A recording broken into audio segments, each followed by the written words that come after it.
Oh, hi. I didn't see you there. So, right here we have a meander. Now, a meander it forms when moving water.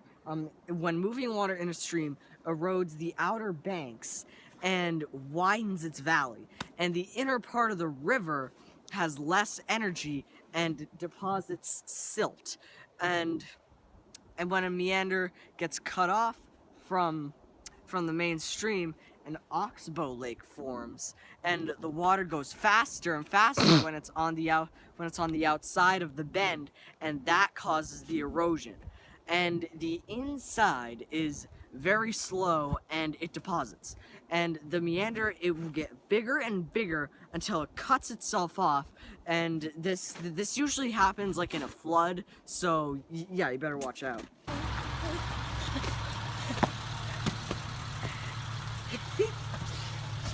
Hi, Miss Thompson. As you may see, I am in the car because my sister forgot my wheelchair. But anyway, this crack is an example of root wedging. Root wedging is when a small root grows into a crack, and as the plant and root grows, it expands the crack.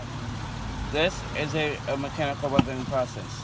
Root wedging cracks are different from frost wedging cracks because even though they are both mechanical weathering processes, frost wedging uses water and freezing, where root wedging uses roots.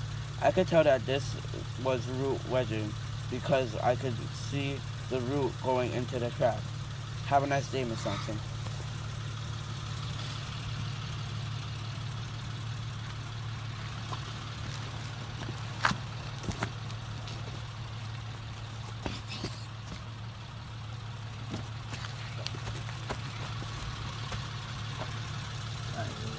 Is it on?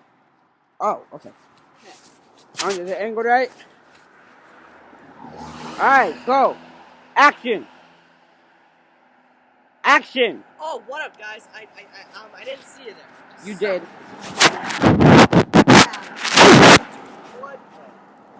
Floodplain is an area um of lying low lying ground adjacent to a river, formed mainly over the river sediments of formed to the river sediments and subject to flooding.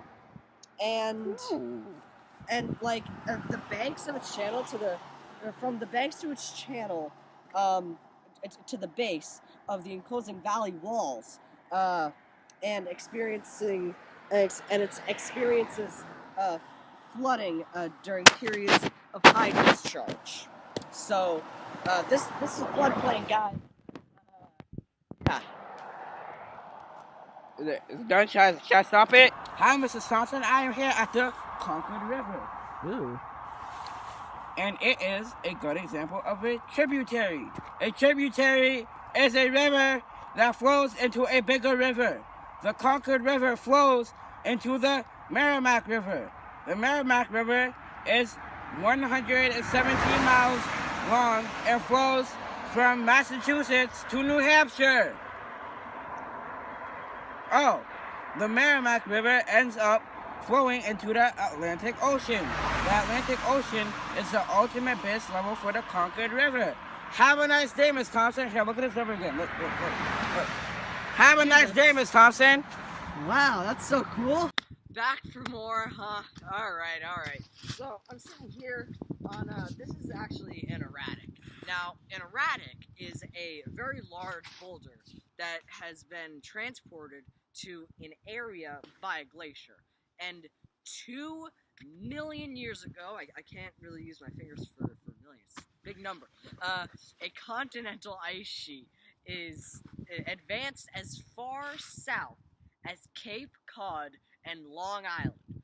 While the ice sheet is moved forward, it plucked the boulders from the bedrock and carried them along distances. About 11, it's a big number again. About 11,000 years ago, the glaciers began to melt and retreat, dropping the boulders into random locations. This explains why erratics are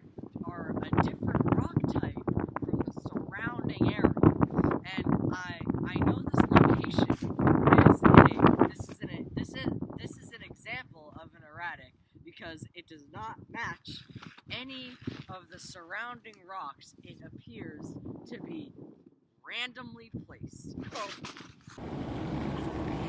Hi, this pothole is an example of frost wedging. Frost wedging is a form of mechanical weathering that breaks down rocks with changing their chemical composition. Frost wedging occurs when water goes into a crack in the pavement, freezes, it expands by 9%, making the crack larger. This process occurs in rocks like the Old Man in the Mountain in New Hampshire. I knew this was an example of frost wedging because we had a long winter with period of melting and freezing, which have created a lot of potholes and cracks in the roads. Have a nice day, Miss Thompson.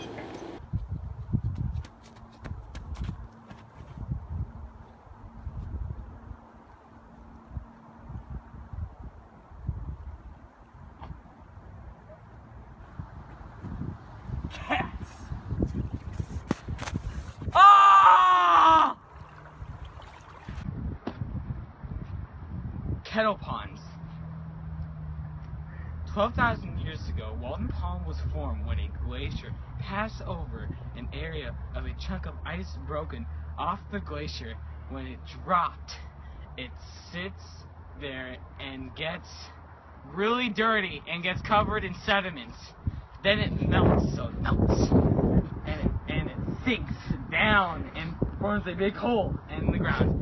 Rainwater and melted snow fill up the hole and create a Fill up. No, hey, that was my job. No river or streams flow into or out of a kettle pond. Yeah.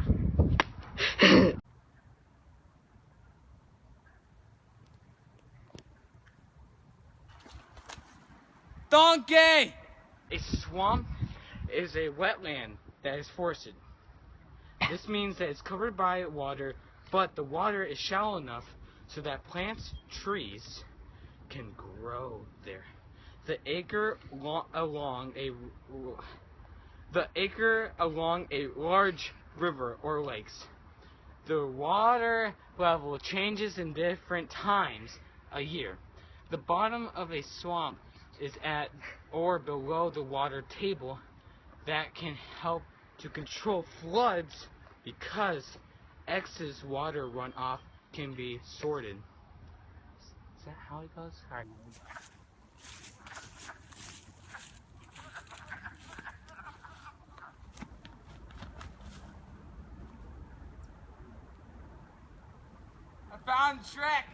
Found Shrek!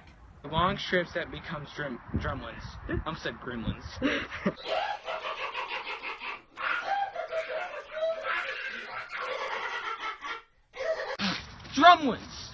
Drumlins. A low oval mold or small hill, typically one of a consisting of a compact boulder or clay molded by plastic past glacier action, not past. Anyways, about 2 million years ago, the last ice age began, and continental glaciers advanced as far as Long Island and Cape Cod. About 11,000 years ago, the glaciers began to melt, retreat. As the glaciers retreated, it ran over early glaciers moraines and swept them into a long strip that becomes a drumlin. Groups of drumlins are found in many places in North America, including Massachusetts. Drumlins are oval-shaped hills, largely composed of a glacier strip formed beneath a glacier or ice. The wind, it calls for. These are oval-shaped hills, largely composed of a glacier drift, formed beneath a glacier or ice sheet and angled in the direction of the ice flow. There are no strict definitions relating to their size, but they tend to be up to a few kilometers longer than 50 meters in relief. They show the direction that the glacier flowed.